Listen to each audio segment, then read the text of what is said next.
Good morning, everyone, and Happy New Year. Thank you for joining us for the CDH webinar on the Companies Act amendments. My name is Yaniv Kleitman.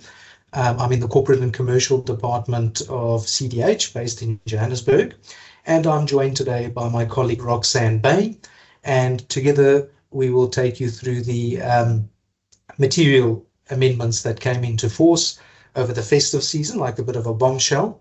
And also, just as importantly, we'll talk about those provisions which did not come into force, because those are some of the most material.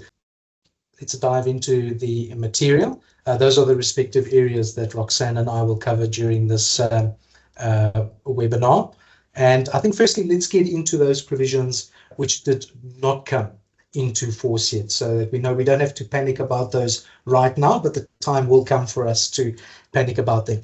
I think the first area to highlight is sections 30 Cap A and Cap B, which have to do with the remuneration report and the remuneration policy that has to be submitted by public companies to their shareholders for approval, for binding approval by way of ordinary resolution. And there's also a number of disclosures that you would have to make in that remuneration report around what you pay your highest paid prescribed officers and what you pay your lowest paid employees. And that's also coupled with the two-strike rule in respect of executive committee, non-executive directors on the remuneration committee. They firstly step down from the remuneration committee and are eligible for re-election, and then on strike 2, they actually step down from the board. Okay, so there are a number of issues with those provisions. I'm not sure they entirely work, especially in terms of the sequencing of the two-strike rule. And so those have been put on hold. I can only speculate as to why. I think they do have to still work up some regulations that will flesh out the content of that remuneration policy and the remuneration report, because currently we don't know what actually has to go, in there. So that's on hold for now, but one should nevertheless be ready and prepared for these provisions as they might come into force in due course. Then the other contentious one were the amendments to Section 25 of the Companies Act in terms of access to information, Sections 25 and 26. And we know that in terms of those provisions, certain documents and registers of the company can be accessed. And what they want to provide for there is that any member of the public, upon payment of a small prescribed fee, can access the annual financial statements of certainly any public company, but most worryingly for many clients, they can access the annual financial statements of certain private companies that fall within a certain public interest score. That's 350 or more. And that has created a lot of sensitivity, and there's a bit of consternation around that, of course, because it's not just about the sensitive financial information in those AFs, but also importantly, if you're a private company with a public interest score of over 350, one of the aspects that applies to you is that you have to disclose your directors and prescribed officers' remuneration on an individualized basis in the annual financial statements. So there's a lot of worry about any third party or even a competitor having access to that. So that is also on hold for now. The other provision that did not come into force, the test for when a private company is a regulated company. This is a welcome change that they want to bring in, but they haven't brought it into force yet. I think because they have to draft some regulations again to supplement what is in the Companies Act. So for now, we're stuck with this quite peculiar test that we've had to apply for 12, 13 years now, which is that a private company is regulated if more than 10% of its shares were transferred in the past 24 months. No one's really been able to make sense of that test. It doesn't have regard to the size of the company or the number of its shareholders, but they're looking to change that by saying that a private company will be a regulated company and therefore subject to takeover law if it has 10 or more direct or indirect shareholders, and it meets certain financial thresholds to be prescribed in terms of assets and revenue. But that still has to be prescribed in the regulation. So for now, we're stuck with the 10% 24-month rule. And then the new section 30 cap A hasn't been brought into force. Also a rather welcome provision, which will allow you to apply to court to regularize past share issuances or allotments or creations that were void because of some technical irregularity. Maybe you did not follow the preemptive rights or some other technical provision in the Act or in the MOI. And sometimes these things are only discovered years down the line, that those shares were actually not validly issued, and shareholders have acted on the basis that the shares were issued, they voted, they received dividends, and now it's discovered that those shares were actually never properly issued, and it's a bad situation to be in. So currently the only remedy you actually have for that is your 38 sub 2, whereby you can ratify excess share issues. That's where you've issued shares in excess of your authorized share capital. You can ratify that by shareholders, but you've got to do that within 60 business days. Currently, often those defects and those irregularities are discovered months, if not years down the line, and so 38 sub 2 is not going to help you. You're going to have to sort that out contractually, or perhaps maybe even use a scheme of arrangement, depending on the facts and circumstances. So what they will now introduce is this provision whereby you can apply to court and on good cause shown to regularize those past transactions. But that's not in force yet. And again, I'm not too sure. I don't see that they would need any particular regulations to flesh that out. So I'm not too sure what is the rationale behind holding that back. Okay, so on that slide, those are the material provisions which have not come into force. Just be mindful of them. And we don't have an indication at this stage if and when those will come into force. Okay, so that's just a brief recap of the things that we don't have to worry about right now. Right, then let's get into the stuff that did come into force with effect from 27 December. The provisions on share buybacks. So this is a welcome change. They've overhauled that section 48 sub 8b. So just a brief recap on what the old position was as of just before 27 December, is that when a company buys back shares from directors or prescribed officers, it needs a special resolution for that. And then we had this horrible 5% rule that has tortured us for all these years since the Companies Act came into force. It says that it used to say that where a company buys back more than 5% of a class of shares in a single transaction or a series of integrated transactions, that buyback is subject to sections 114 and 115 of the Companies Act. And then when you go and look at those sections, what do they talk about? That's about schemes of arrangement and then your general requirements for fundamental transactions. So from sunrise till sunset, we had these debates amongst practitioners and also with the TRP around what does that exactly mean? Are you saying that it is in fact a scheme of arrangement and must be treated as such? Or is it just subject to the procedural requirements of a scheme of arrangement, meaning that you need special resolution, an expert's report, and certain of the other procedural protections in section 115 apply, and appraisal rights apply? I think that was always largely accepted, that appraisal rights apply, and that was confirmed in the capital appreciation case. So that's all we really had clarity on, is that appraisal rights do apply to that to a one-on-one share buyback, which is more than 5%.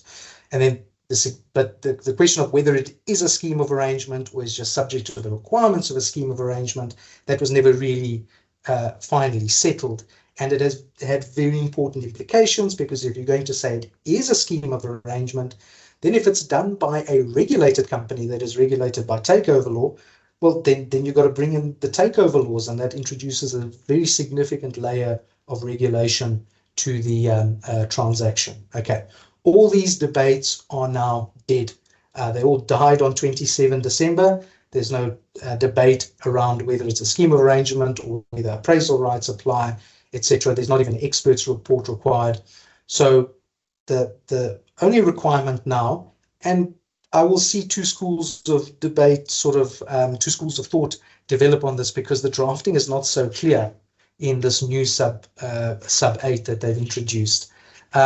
When you follow the literal text and the strict grammar and the punctuation that they've used there and the sequencing of the sub paragraphs, I think it is saying that for any buyback, doesn't matter from whom, for whether it's from a director or from a non-director, it doesn't matter. It doesn't matter what the percentage is.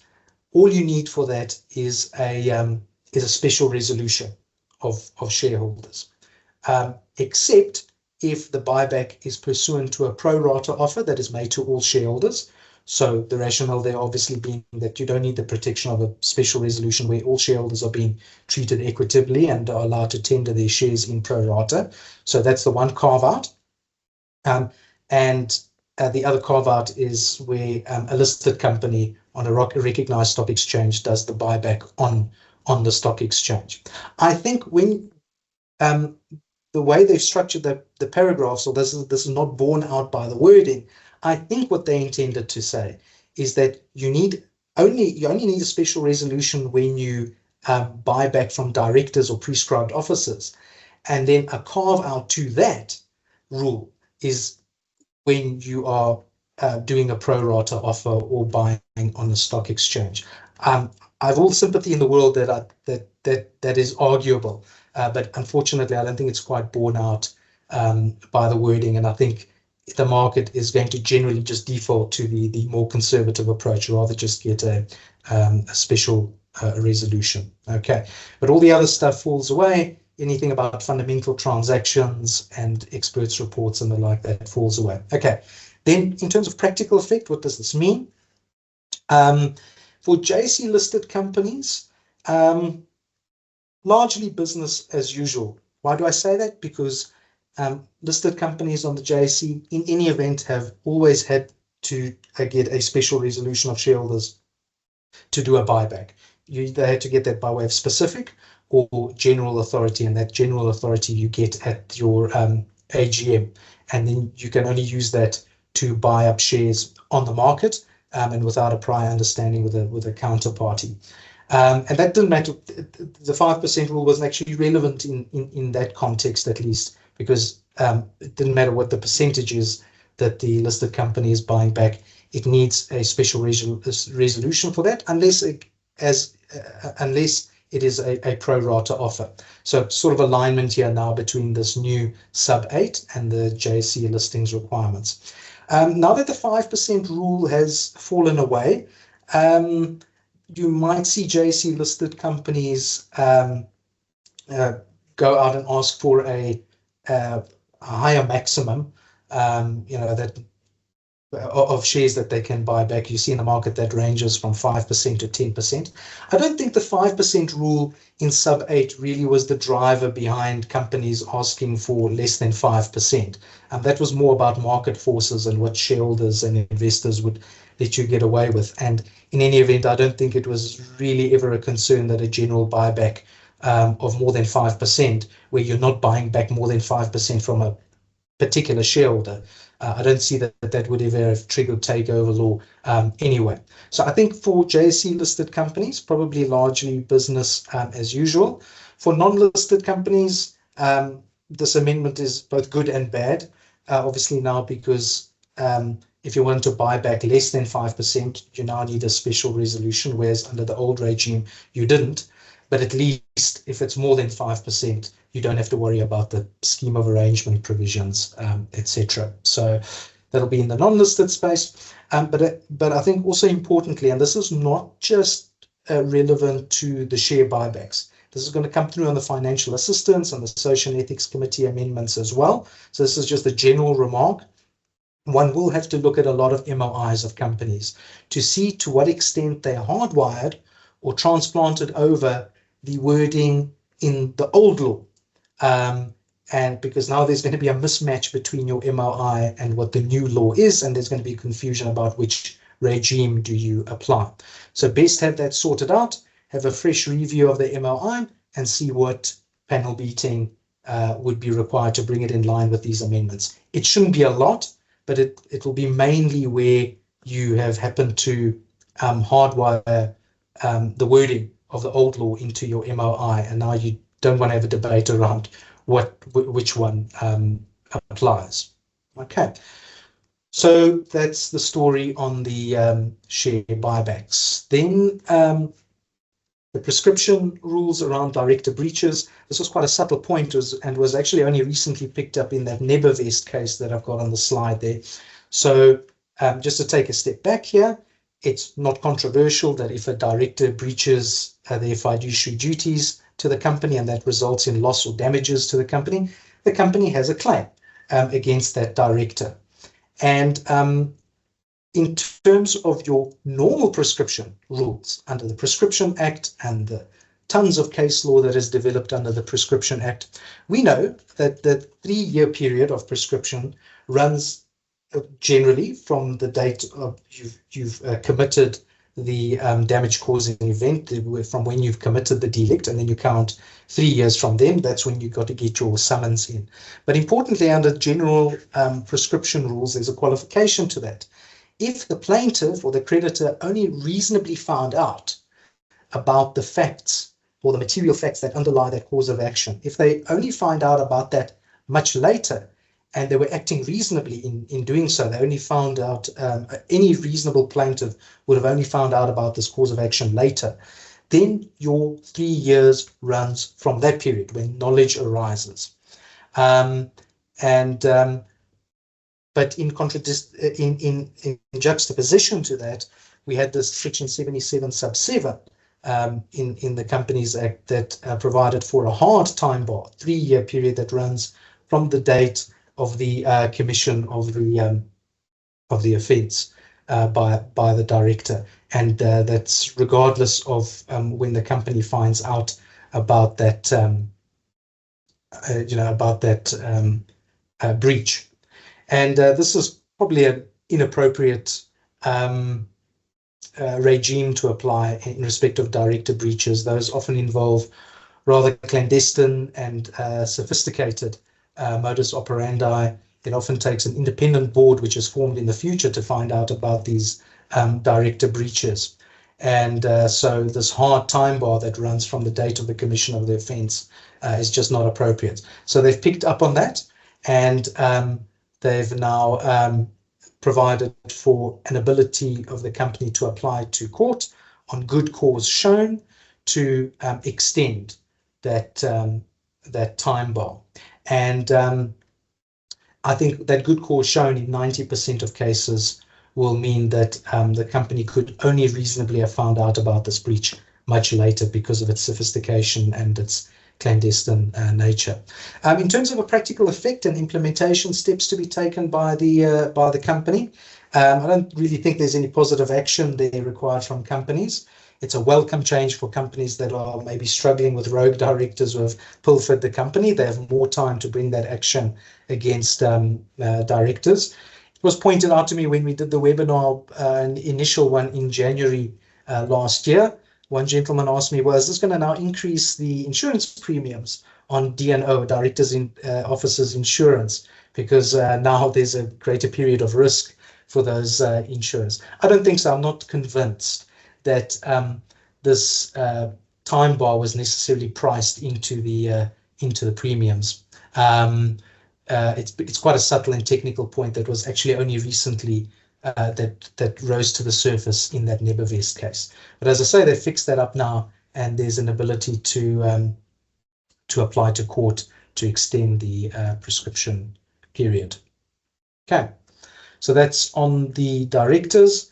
Then on employee share schemes, just to take a few steps back here, there is no requirement that your employee share scheme must comply with the definition and the requirements of the Companies Act. You can structure your employee share scheme as you wish within the confines of contract law, and a lot of tax considerations will go into that.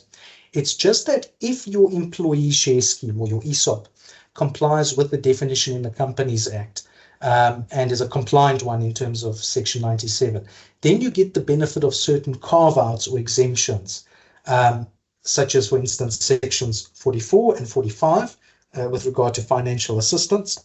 You don't need a special resolution if it's pursuant to a share scheme that complies with section 95 and 97. And also it falls into a safe harbor under the public offer provisions in that it is deemed, it's statutorily deemed to not be an offer to the public, even though you're offering these shares to maybe hundreds, if not thousands of employees within the organization. If the ESOP is one under the Companies Act, don't worry about a prospectus because it's got a safe harbor. So that's just the background.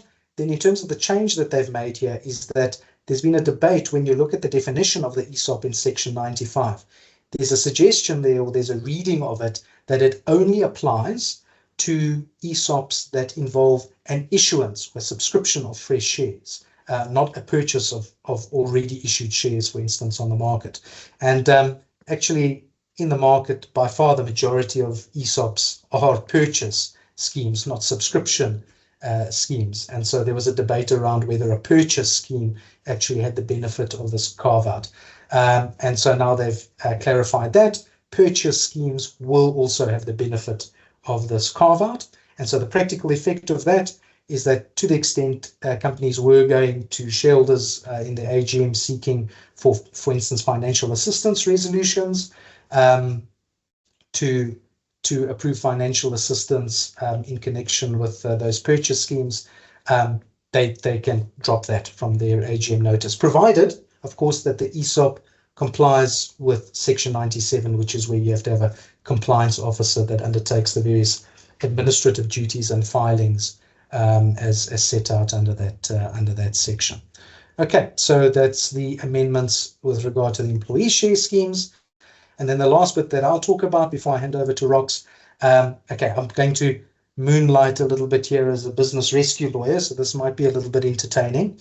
But let's just talk about what Section 135 of the Companies Act deals with. That's in the business rescue.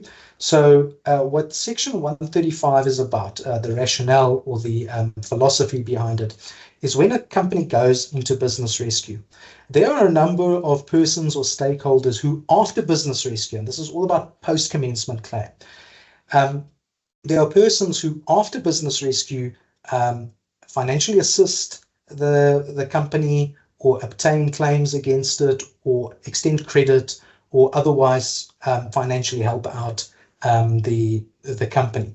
And those people are very important because without them, the business rescue proceedings are not going to go ahead. You're not going to actually have a successful business rescue. So we need to protect those persons and we need to give them some sort of preferential ranking or protection in terms of the statutory ranking. And so up until 27 December, the only real two categories of persons there that had this preferential ranking were employees in respect of post-commencement claims that they have against the company, and then the more traditional form of post-commencement finance, which is like a lender or a financial institution advancing monies to the company while it's in business rescue. And so up until 27 December, the ranking that we had, and by the way, the ranking under Section 135, that's a topic that you can have on its own. It's quite controversial. There's been some case law on it, which has been highly criticized, and not everyone agrees on it. But in practice, what you find in business rescue plans, the most common ranking that is adopted by practitioners pursuant to those cases, it was Merchant, West, and Redpath, is the ranking is, first of all, your business rescue practitioner's fees and the costs of business rescue.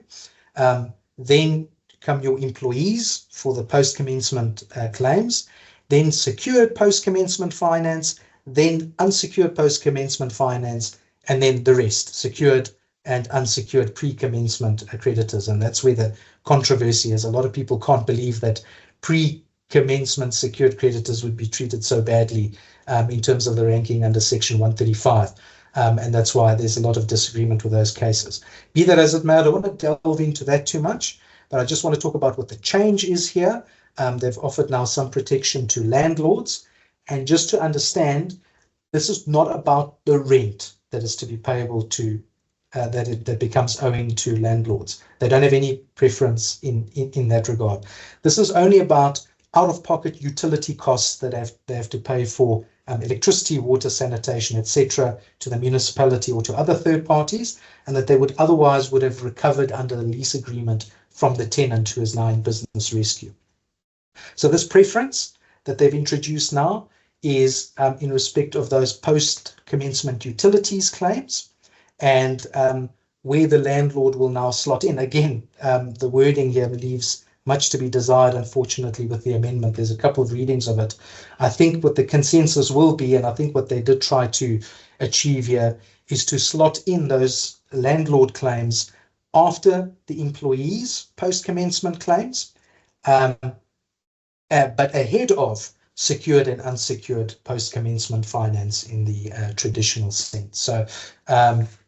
So some protection there to keep the landlord on sides, because without this protection, I think the concern would be that landlords would just cancel their lease agreements, which they're actually entitled to do, because that's not regarded as enforcement action that is blocked by the moratorium. So some comfort here to landlords, which should hopefully smooth the path for more successful business rescues. Okay, so that's my bit. I will now hand over to Rox. Rox, I will stop sharing my side. Right, and then you can upload on your side. Thanks, Yaniv. Thanks.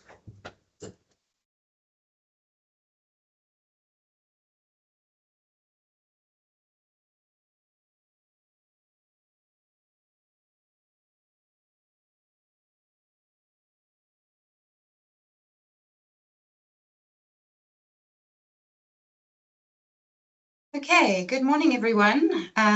Thanks for being here. It's good to be here and talking about the Companies Act so early in the year. Just the topics that I will be covering include some changes with regards to the Social and Ethics Committee, share issuances for future consideration, MOI filings and when those become effective, and then financial assistance, particularly in terms of Section 45 of the Companies Act.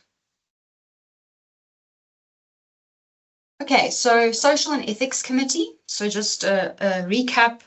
Not every company is required by law to appoint a Social and Ethics Committee.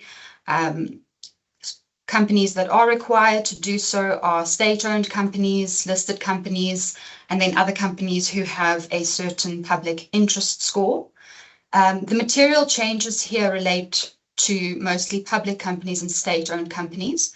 So firstly, with regards to the composition of the Social and Ethics Committee, the previous position was that whenever a company is required to appoint a Social and Ethics Committee, that committee must comprise of at least 3 directors or prescribed officers, one of which needs to be a non-executive director, at least for the last 3 financial years. The amendment that has now come into effect is that the members of the Social and Ethics Committee of a public company or a state-owned company must now be majority non-executive, at least for the last 3 financial years. In the case of the other companies that would have to appoint this committee, you're still looking at 3 directors or prescribed officers, one of which is non-executive.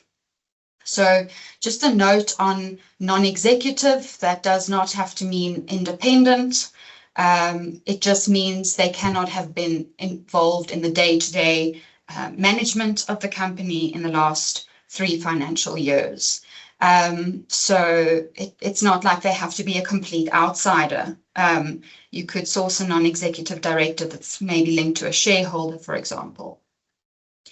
Then when it comes to the election of the members of the Social and Ethics Committee, so the previous position was that they were simply appointed by the board. The amendment that has now come into effect is that the members will have to be elected by shareholders at the annual general meeting of a public company or state-owned company. So this is similar to the position currently with audit committees. So the practical effect of this, obviously AGM notices will have to be tweaked going forward. Companies will have to include a resolution now by the shareholders, which by the way will be an ordinary resolution, in terms of which the shareholders appoint the members of the Social and Ethics Committee. A potentially problematic area here is that, you know, we didn't get any kind of transitional arrangements when it came to the Companies Amendment Acts coming into effect. So they are in effect as of 27 December. So, you know, you might have a situation where some companies are, you know, currently non-compliant with the composition requirements of the Social and Ethics Committee. This would not be likely to be the case in the case of listed companies, as you know, they would have majority non-executive directors on their social and ethics committees, if not fully non-executive. But it might be that certain unlisted public companies don't have enough non-executive directors. Obviously, this can be remedied then at the next AGM. It's possible as an interim measure that you could argue that, you know, a vacancy has arisen and the board can use its power to fill a vacancy on an interim basis. That's potentially an option. And then another potential issue, and we hope this isn't something that's, you know, widespread, but it could be that a company sent an AGM notice, you know, just before the amendments came into effect, and now the amendments are in force and the AGM notice isn't in line with the new act or the amendments. As I said, you know, this shouldn't be too widespread of a problem. Over here, you could potentially rely on common law principle that of a kind of accrued rights, where if a law changes, rights accrued under the old law would continue to be capable of exercise even when the law changes. So you might say, okay, well, I sent my AGM notice. It was in line with the law when I sent it, so I'm entitled to not have to retract it at least or resend it. And then, of course, there's the option of potentially using the board's vacancy filling powers to bring the composition of the committee in line with the amendments. Then another amendment to just mention, so to take a step back, if a company is required to appoint a social and ethics committee, it can apply for an exemption from that requirement with the company's tribunal. And there are certain grounds for exemption. One of those grounds was if the company has a formal mechanism that performs the duties of the Social and Ethics Committee required in terms of legislation. That's at least what it was before. The amendment now is that this ground still for exception still exists, but the formal mechanism that they are talking about no longer needs to be required in terms of legislation. So it's effectively broadening the scope of the ground for exemption. You know, under the previous position, we couldn't often find a lot of examples of where you know, something like this would be required in terms of legislation. Now that it's not, it could be potentially useful for multinational groups, for example. If you have a big group that has companies overseas, and an overseas company is potentially has a mechanism that performs the functions of a social and ethics committee, you know, for the South African company, then that South African company could potentially use this ground to apply for exemption from the tribunal. Okay. Share issuances for future consideration. Okay, so here we're looking at section 40 sub 5 particularly. So to take a step back, shares can only be issued once they are fully paid up. Okay. Section 40 sub 5 has this kind of type of exception, which says if the consideration for the shares can only be realized in the future, it cannot be immediately realized by the company, or it's in the form of an agreement for future services, future benefit, or future payment, then that consideration is deemed to be received when the value is actually realized or the payment is actually received. But in the meantime, those shares can be issued and then transferred to a third party. And the old position was that that third party then holds those shares in accordance with the trust agreement. Okay. And then section 40 sub 6 had certain default terms that apply unless that trust agreement provided otherwise. And these relate to voting rights, distributions, certain restrictions on transfer in relation to those shares. So this caused quite a bit of confusion. It wasn't clear what this trust arrangement mentioned in section 40 sub 5 and 6 was. Was it a trust in terms of the Trust Property Control Act, for example, which has, its own implications. And the amendment now clarifies this. So it now says that that exception in section 40 sub 5 still applies, but now the shares are transferred to what is referred to as a stakeholder to be held in terms of a stakeholder agreement. And so it's no longer a trust arrangement. The stakeholder is an independent third party, cannot have any interest in the company or the subscriber, and can take the form of an attorney, notary public, or escrow agent. And the stakeholder agreement is simply a written contract between that stakeholder and the company. And again, the default provisions in the Act apply unless that stakeholder agreement provides otherwise. So the practical effect of this is that there's now greater certainty around the actual nature of the mechanism that can be used where shares are issued for future consideration. Important to note, this is not available for JSE listed companies, as the JSE listings requirements require shares to be fully paid up.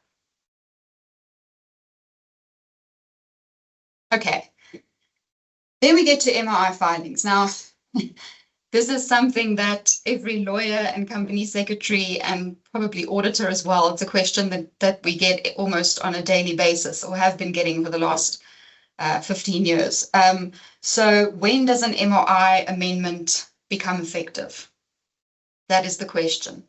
And just to talk to the relevance of this question. So let's say a company wants to issue shares, but it doesn't have enough authorized share capital, or it wants to issue a completely new class of shares and that class of shares hasn't been created. Now, to increase the authorized share capital to create new classes of shares, for example, you require an MOI amendment. And so the question then becomes, okay, well, when does my MOI amendment become effective so that I can act in accordance with that amendment? When, in other words, can I go ahead and issue my shares? And so if you looked at what the previous position was, it said that an amendment to an MOI takes effect on the later of the date on which the notice of amendment is filed, or the date set out in the actual notice of amendment. So then you have to look at what does it mean to file a notice of amendment. And that refers in section 1 of the Companies Act to delivery to the Commission. What does delivery mean?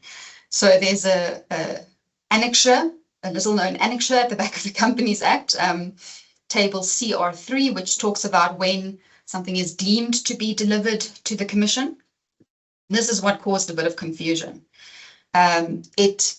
The wording is not clear necessarily. It could imply that you have to get something back from the Commission. The Commission potentially has to accept the MOI amendment before it is effective. So what we would usually rely on then is the Commission coming back. They give you a confirmation that the MOI amendment has been accepted and placed on file, and then you can safely say, okay, you can go ahead with your MOI, acting in accordance with your MOI amendment. But as I say, this was a huge point of debate in the market. So the amendment that has now come into effect is that it says that an MOI amendment effective date is 10 business days after receipt of the notice of amendment by the Commission, unless endorsed or rejected with reasons by the Commission prior to the expiry of the 10 business day period, or if there's a later date in the notice of amendment, then that later date. So what we know now is after it's been received by the Commission, if you don't hear anything within 10 business days, you know that your MOI amendment is deemed to be effective. Okay. What we also know is that the Commission does have some power to either endorse or reject the MOI amendment, for example, if it's not compliant with law. Okay, so that's the practical effect there. Hopefully it's largely an academic issue. The Commission mostly comes back very quickly when it comes to MOI amendments. So hopefully that continues to be the case. Okay, then financial assistance. So in terms of Section 45 of the Companies Act, unless the financial assistance is pursuant to an employee share scheme as defined, which Shaniv spoke about, financial assistance for any reason to a large group of people, including directors, prescribed officers, related parties, corporations, have a number of requirements before this financial assistance can be given, such as a loan, for example, or a guarantee or whatever. So it includes a special resolution of the shareholders. The solvency and liquidity test must be passed by the board. The board must be satisfied that the terms of the financial assistance are fair and reasonable. Conditions or restrictions in the MOI need to be satisfied. And in certain cases, notice to shareholders and trade unions is also required. So it's quite a lot. The requirements are quite extensive. And if you look at the categories of persons to whom the financial assistance is given in terms of this section, it's very wide. Okay, so if you look at related parties, that would include, for example, a loan given by a company to its subsidiary. Okay, and this didn't ever really make commercial sense because a holding company, it doesn't really need to be protected from its subsidiary because of the very nature of the relationship between a holding company and a subsidiary, namely that the holding company controls the subsidiary. So it really was just an unnecessary compliance burden having to jump through all these hoops before financial assistance could actually be given. So we have a welcome amendment now, which says that the provisions of Section 45 do not apply where a company gives financial assistance to or for the benefit of its subsidiaries. Okay. So just a few important things to note about this.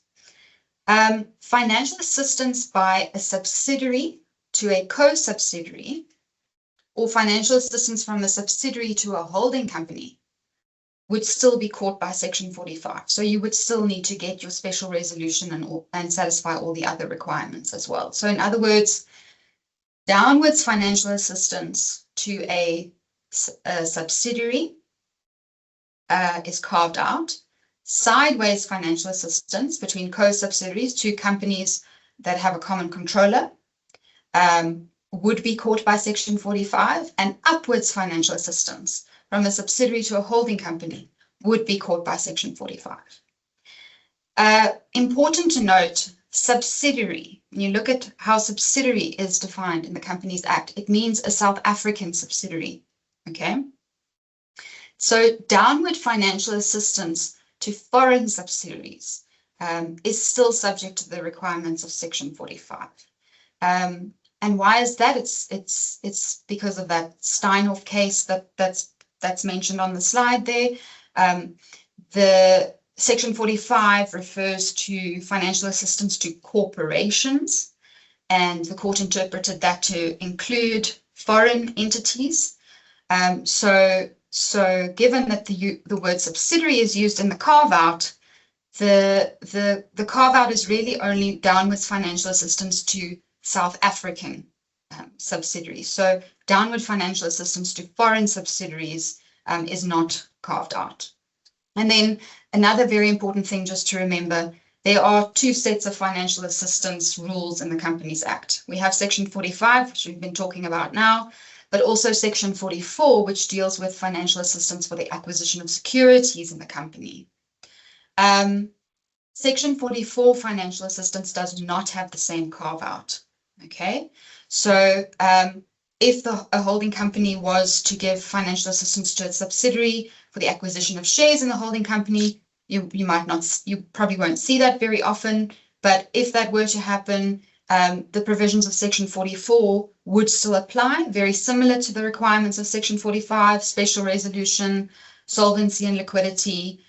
So just be aware of that and don't forget about that.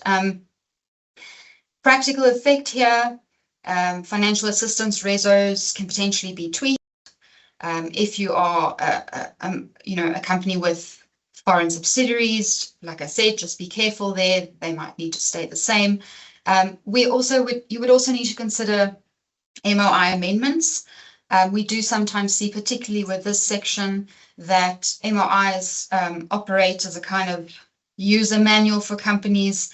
And so they set out the position in the Act when it comes to financial assistance.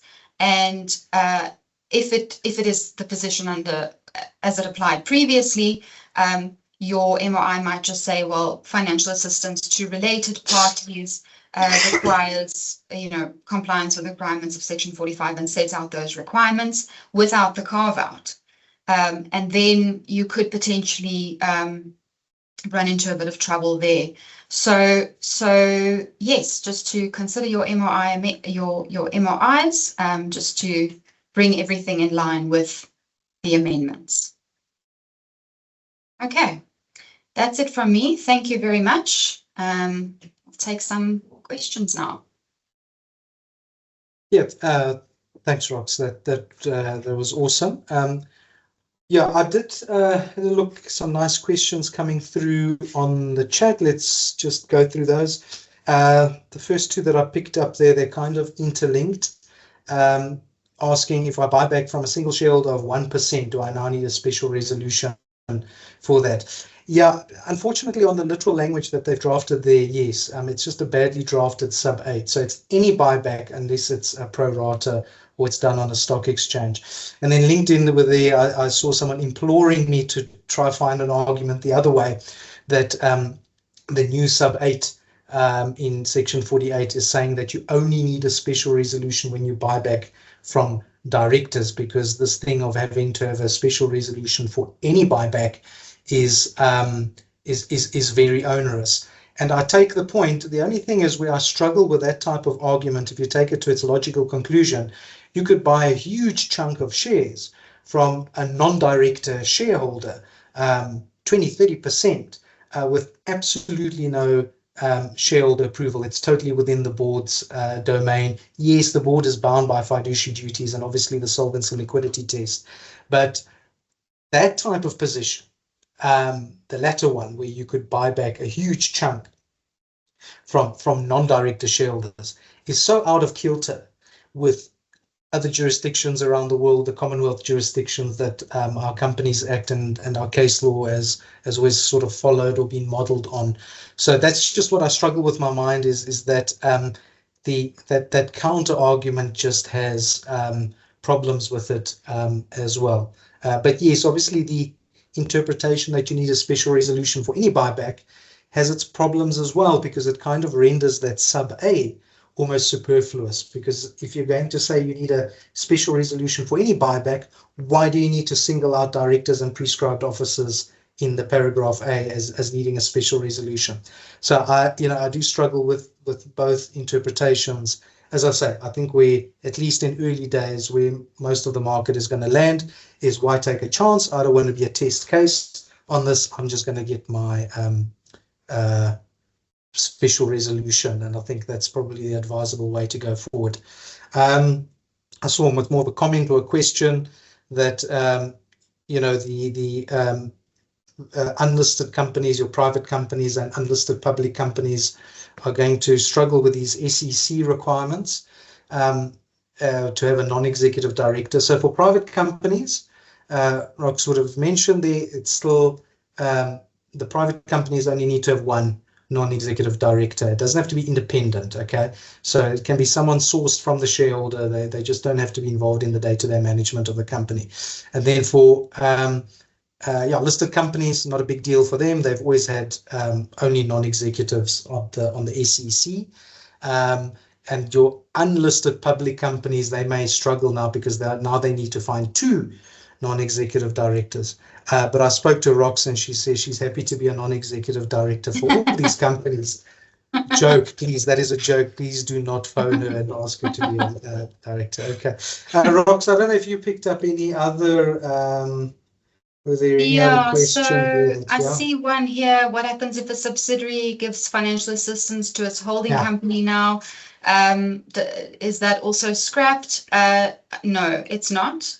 If a subsidiary gives financial assistance to its holding company, the provisions of Section 45 would still apply. You'd still need to get a special resolution. You know, if you look at it from that perspective, the holding company controls the subsidiary, there's room for abuse. And so, you know, that's kind of the rationale behind why that is not also excluded. So yes, you would have to comply. It's really only downwards financial assistance to a South African subsidiary that has now been excluded. Yeah, and I just want to add on to that a bit of a subtle point. This is a bit technical, but just be mindful of this. It doesn't come up a lot often. So yes, downwards financial assistance by a holding company to a subsidiary is now excluded. You don't have to worry about Section 45. But just bear in mind, they use the concept of holding company and subsidiary, which definitionally under the Companies Act means the holding company must hold more than 50% in a subsidiary or be able to appoint directors who carry more than 50%. Nevertheless, a top company and the bottom company can still be related to one another by virtue of control, okay? And not be a holding or subsidiary, not be in a holding and subsidiary relationship. So relatedness and control under Section 2, especially sub 2D, is wider than the holding company and subsidiary relationship. So you could have one company control the other, but not because it holds more than 50% of the shares, but because of some contractual mechanism or maybe very extensive veto rights in a shareholders agreement, etc. Those companies would be related to one another, but not meeting the holding and subsidiary definition. And if that's the case, that new carve-out doesn't help you. It actually doesn't apply. So it's a bit of a loophole. It's a bit of an oversight here. So that controlling company that is giving financial assistance to the controlled entity, which is not a subsidiary, that would still be regulated by Section 45. But I mentioned it's a subtle one, doesn't come up every so often.